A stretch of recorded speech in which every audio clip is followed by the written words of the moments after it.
If you've been riding long enough, you know the cheapest part can become the most expensive moment of your life. Amazon and eBay are packed with listings that look legit. Same photos, same finish, same fits your model wording.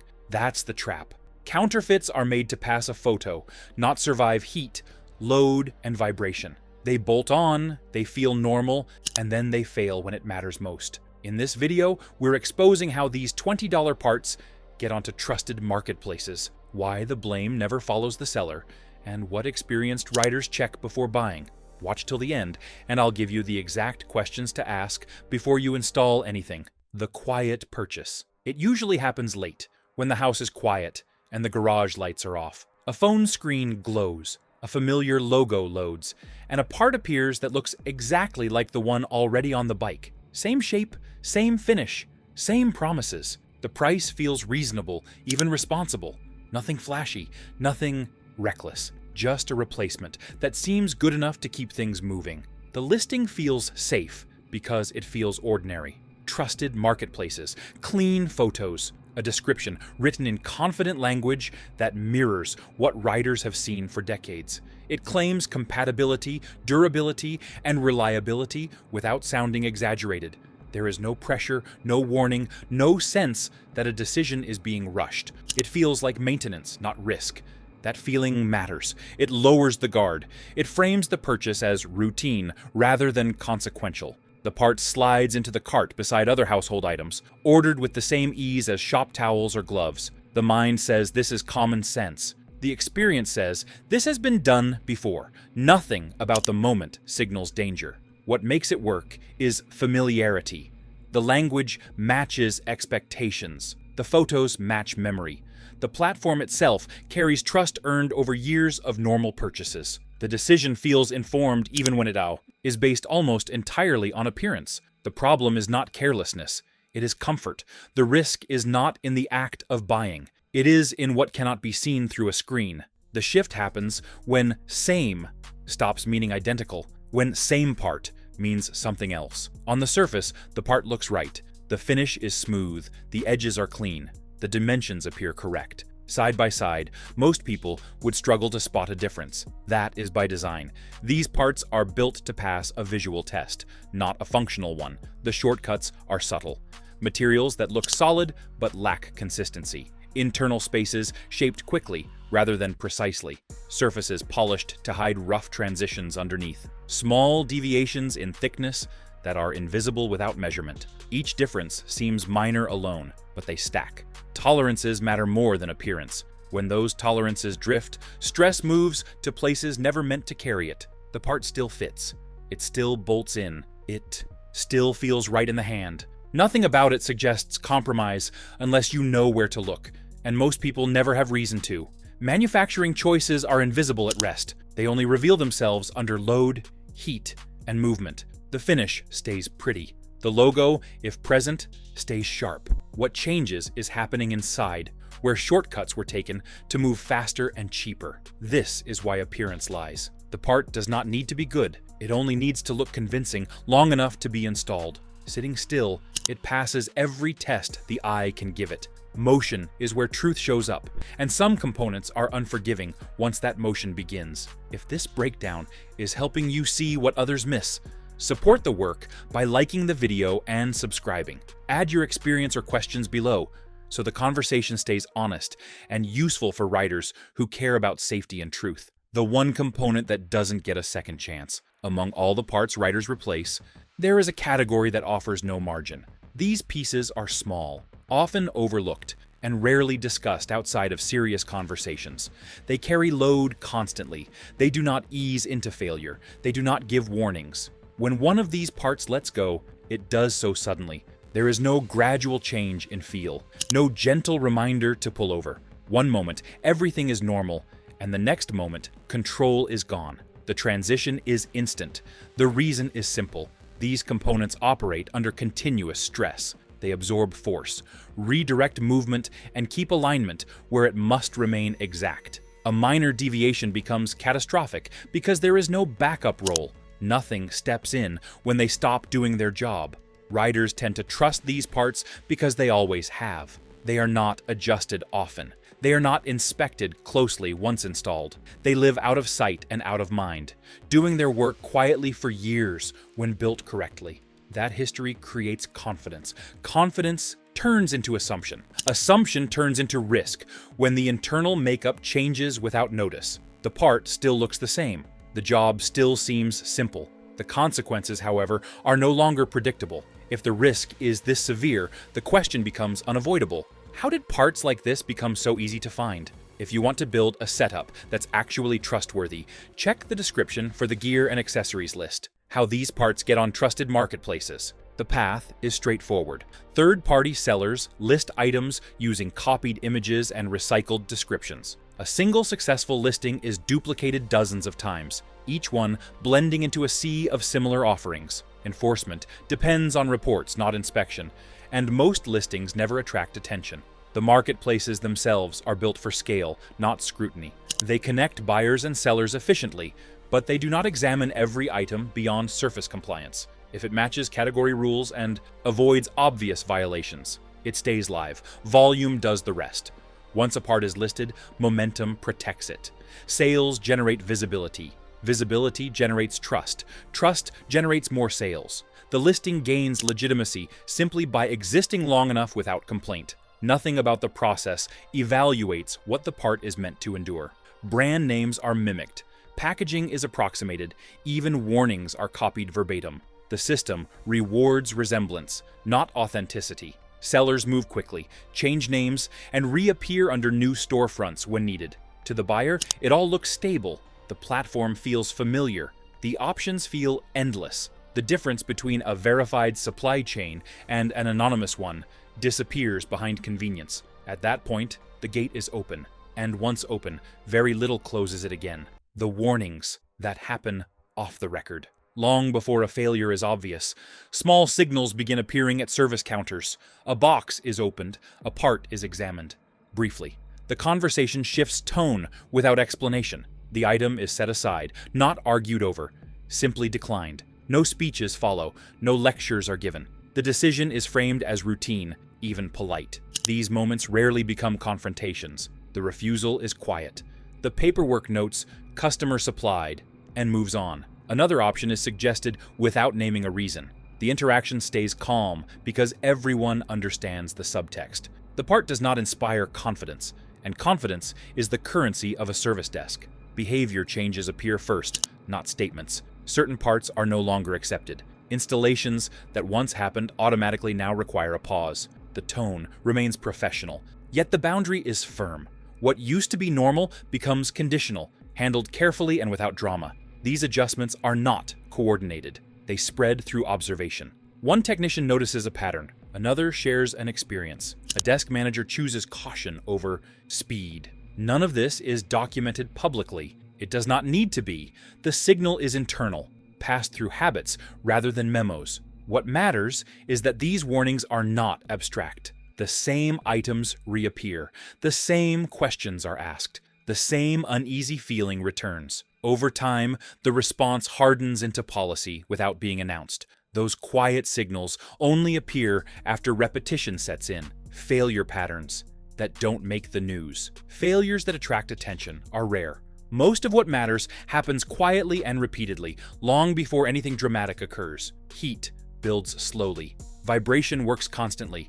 Time does the rest. The part endures conditions that never appear in marketing language. What stands out is consistency. Failures cluster within narrow windows rather than spreading randomly. They appear after similar hours of use. They surface under comparable loads. The environment does not need to be extreme. Normal operation is enough when margins are thin. Heat plays a central role. As temperatures rise and fall, materials expand and contract. When internal structure is uneven, those movements concentrate stress in small areas. Vibration adds another layer, turning microscopic imperfections into growing weaknesses. The process is gradual until it is not. The timing surprises people. These failures do not wait for old age. They arrive early, often before routine checks would ever catch them. There is no long decline. The change from stable to unstable happens quickly, leaving no opportunity to adapt. Across many cases, the details line up. The same conditions produce the same results. The pattern repeats regardless of brand name on the listing. This repetition triggers concern inside the industry, even when nothing is said publicly. Those decisions accumulate quietly, shaping responses long before anyone thinks about recalls or announcements elsewhere today.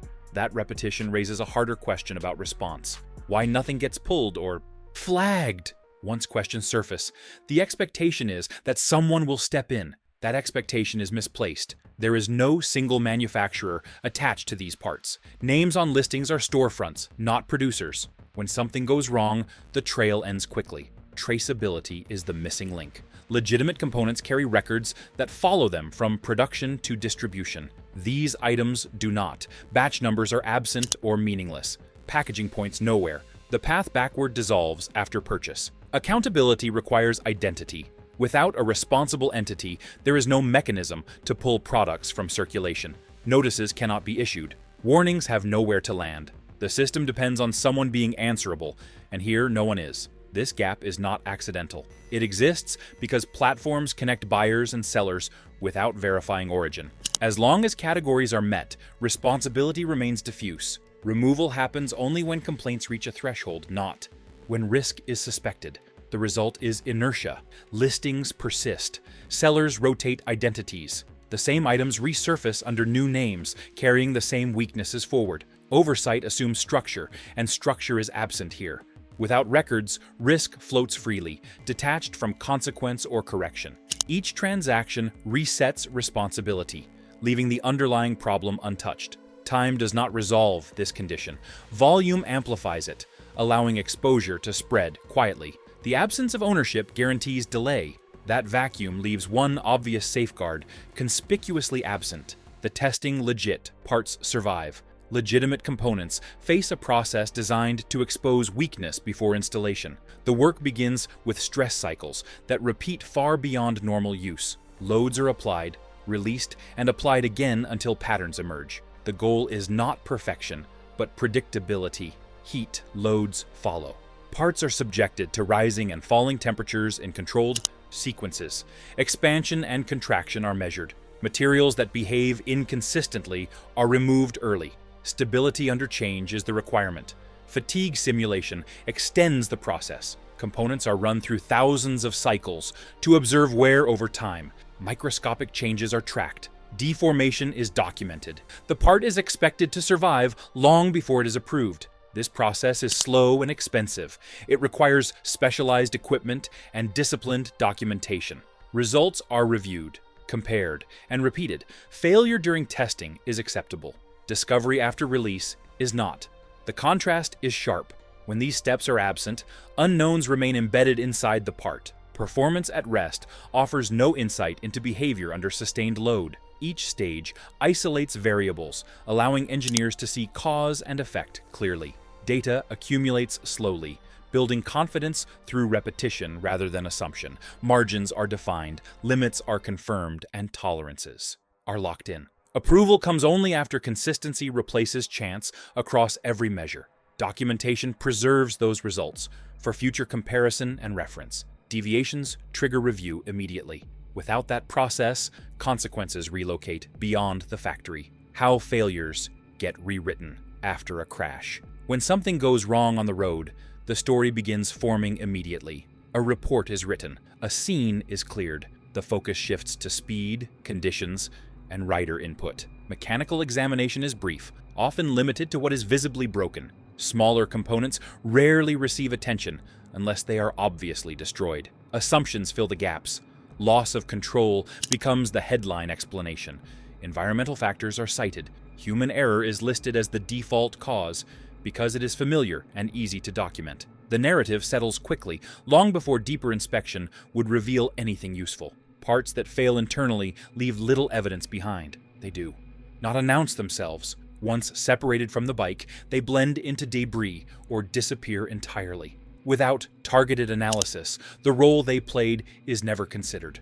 The written record moves on. This is how responsibility drifts. The event is framed as an isolated incident rather than a mechanical sequence. No pattern is recognized because no one is looking for one. The absence of questions creates closure, even when the explanation is incomplete. Similar outcomes receive similar descriptions. Each report reinforces the last, not because it is accurate, but because it fits expectations. The failure is absorbed into statistics without context. That quiet pattern did not go unnoticed everywhere. Attention shifted first where consequences were measured differently, how risk gets repriced, quietly. Financial systems react without announcements. Claims move through review channels where details are scanned for indicators rather than stories. Aftermarket involvement becomes a data point. Certain parts trigger additional scrutiny, slowing resolution without explanation. The process feels procedural. Requests for documentation increase, questions multiply. The outcome is rarely dramatic, but the friction is real. Coverage disputes appear where none existed before. Language tightens. Exceptions become conditions. Flags are not accusations, they are probabilities. A claim associated with non-standard components carries more uncertainty, and uncertainty has a price. That price appears as delays, reduced options, or stricter interpretation of terms that once seemed flexible. The adjustment happens quietly. Premiums reflect aggregated data rather than individual events. Risk pools shift based on trends that are never shared publicly. The rider feels the effect without seeing the calculation behind it. Nothing about this process feels personal, yet the impact is immediate. Costs rise where confidence falls. Access narrows where ambiguity grows. The financial response does not require blame. It only requires correlation. Over time, patterns harden into policy. What began as review becomes routine. The presence of certain components changes how value is assessed, regardless of individual circumstance. The system adapts silently, leaving little room for appeal. Other parts of the industry adjust faster, without waiting for numbers to catch up. That adjustment starts closest to the work itself. If you want continued reporting like this, subscribe now. Future videos go deeper into parts, practices, and risks most platforms never explain, so you can stay informed, avoid mistakes, and see these issues before they affect your bike or safety. Why shops are changing their rules. Shops operate where theory meets reality. Each decision carries immediate consequence, and tolerance for uncertainty is low. As patterns emerge, procedures change. Installations once accepted without question now require verification or refusal. Documentation becomes standard. Work orders grow more detailed. Customer-supplied parts are logged carefully, not as judgment, but as protection. The shift is administrative, not emotional. Boundaries are drawn to preserve workflow and accountability. Labor protection drives these choices. Time lost to rework is expensive. Reputation damage lingers longer. A single failure can undo years of trust built quietly. The safest response is consistency, even when it frustrates. These changes are not coordinated across regions. They spread through shared experience. One shop tightens policy. Another follows after a similar incident. The behavior becomes normalized without formal agreement. The tone remains professional. Explanations are brief. Alternatives are offered. The goal is continuity, not confrontation. What matters is reducing exposure in an environment where margins are thin and responsibility is immediate. Upstream, larger entities notice the same signals and act on a different scale. Pressure builds where brands have the most to lose. How legit brands are pushing back. Established manufacturers respond through control rather than commentary. Packaging changes first. Serial numbers appear. Distribution tightens. Access is limited to verified channels where provenance can be confirmed. Dealer-only availability reduces exposure. It narrows options, but it also restores traceability. Each unit can be tracked from production to installation. Responsibility becomes clear again. And with it, confidence returns. These measures increase cost. They also increase separation. Legitimate parts stand apart through verification rather than claims. The distinction becomes visible in process, not marketing language. Escalation continues quietly. Partnerships are reviewed. Supply chains are audited. The goal is insulation from a market that rewards imitation. Control replaces reach as the priority. This response is defensive, not aggressive. It acknowledges reality without engaging it directly. The effort is focused inward, strengthening what can be governed rather than chasing what cannot. As these barriers rise, pressure redistributes. Access shifts. Choices narrow. The environment changes for everyone involved, not just those enforcing standards. And the effects do not end at brand boundaries. Marketplaces, under the microscope. Pressure does not arrive with headlines. It accumulates quietly through reports, complaints, and internal reviews that never reach public view. Marketplaces feel it first, through data anomalies rather than accusations. Certain product categories generate disproportionate disputes. Certain sellers trigger repeated intervention. Patterns begin forming inside systems built to detect volume, not danger. Responses follow cautiously. Listings are reviewed more often. Automated checks expand. Enforcement teams are stretched thin, balancing speed against scrutiny. Removal actions increase, but they remain reactive. Platforms are structured to respond to scale, and scale moves faster than investigation ever can. Legal exposure shapes these choices. Each takedown admits oversight. Each admission creates precedent. Platforms walk a narrow line between appearing responsible and assuming liability. The result is measured movement rather than decisive action. Visibility increases without resolution. Sellers adapt. Listings migrate. The marketplace remains active, but the environment tightens subtly. What once passed without friction now meets delay or review. The change is real, yet incomplete. This scrutiny does not eliminate risk. It shifts it. Responsibility edges outward, away from platforms and toward institutions built for enforcement rather than commerce. History shows what happens when patterns become undeniable. Formal attention follows accumulation, not alarms. Why regulators are paying attention? Institutions respond to data, not anecdotes. Injury figures accumulate over time, revealing trends that individual reports never capture. Import records add another layer, highlighting volume surges from unverified sources. Together, they form a picture that demands review.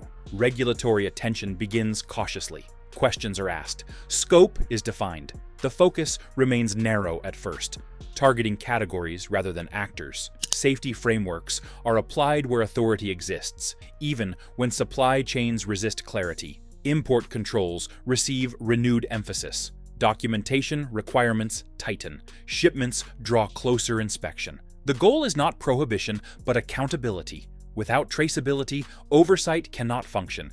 This process moves slowly by design. Each step requires justification. Each action must withstand challenge. Progress appears incremental, yet direction matters more than speed. Once attention locks in, it rarely reverses. The result is anticipation rather than resolution.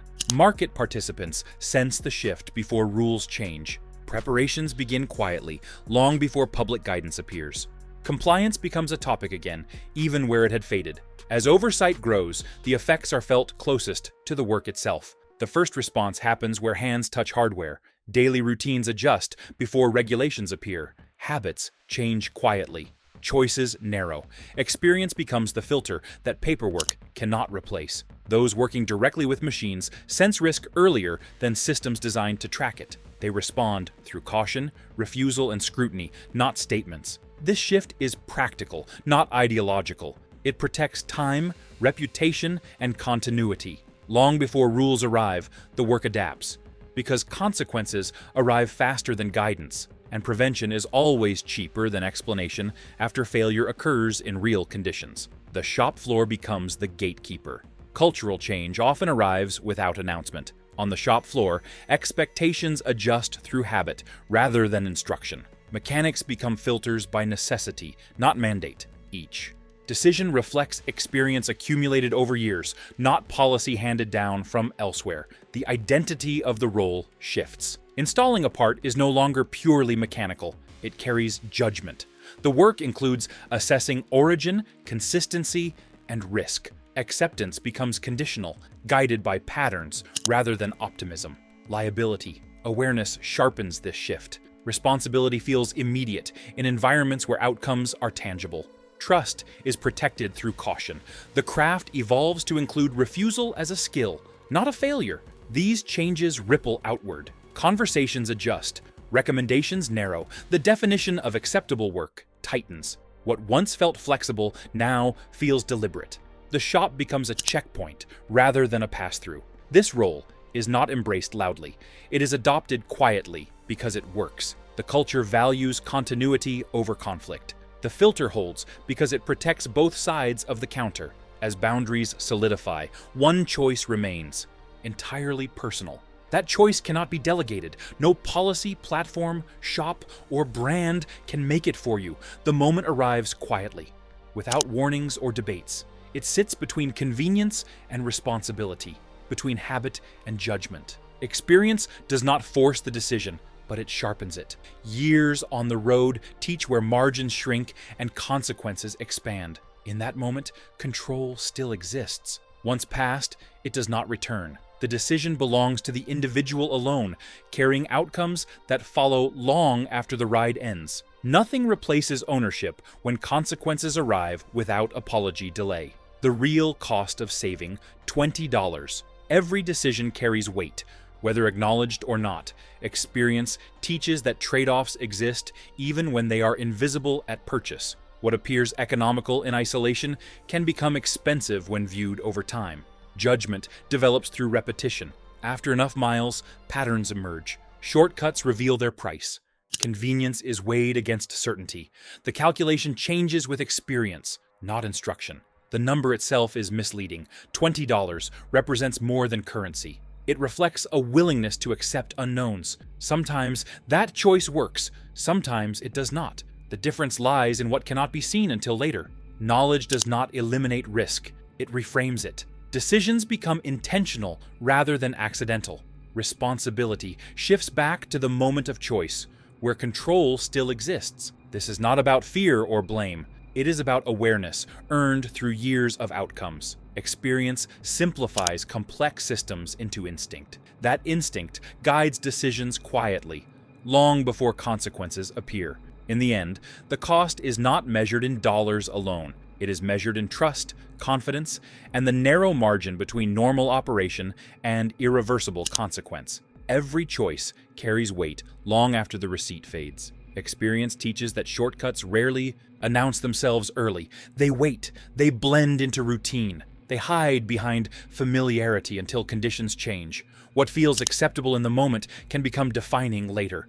Reliability is not luck. It is accumulated restraint. The true price is paid when assumptions fail, options vanish, and recovery is no longer possible, leaving only the lesson behind for those who ignore. Before you click buy, remember what we walked through today. Convenience hides origin, and origin decides what survives real riding. A $20 shortcut can rewrite the outcome of an entire ride. If this breakdown helped you see the pattern, hit like so more riders find it, and subscribe for deeper looks at parts, practices, and market traps most platforms never explain. And if you've seen this firsthand, good or bad, put it in the comments so the community can learn faster than the listings change.